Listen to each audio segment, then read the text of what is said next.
நேற்று இரவு ஜிஎஸ்டியில் நிறைய மாற்றங்கள் நடந்திருக்கு. அதில் நம்ம ஆட்டோமொபைல் இண்டஸ்ட்ரியில் என்ன நடந்திருக்குன்னு பார்க்கலாம். முதல்ல இருசக்கர வாகனங்கள் அப்படின்னு நம்ம பார்க்குறப்போ 350 சிசி கீழே உள்ள இருசக்கர வாகனங்களுக்கு 28% இருந்த ஜிஎஸ்டி 18% இருக்குது. அதே 350 சிசிக்கு மேலே உள்ள இருசக்கர வாகனங்களுக்கு 28% இருந்த ஜிஎஸ்டி ப்ளஸ் செஸ், அதாவது அது ஒரு 3%, 31% இருந்தால் 40% ஆயிருக்கு.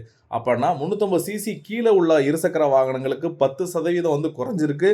350 சிசி மேலே இருக்க வாகனங்களுக்கு 9% ஏறி இருக்கு. இது நம்ம விலையா அப்படின்னு பார்த்தோம்னா 350 சிசி கீழே உள்ள வாகனங்களுக்கு 10,000 முதல் 30,000 வரை கம்மியாக இருக்குன்னு சொல்லலாம். 350 சிசி மேலே உள்ள வாகனங்களுக்கு 20,000 முதல் 60,000 வரைக்கும் விலை ஏறி இருக்குன்னு சொல்லலாம்.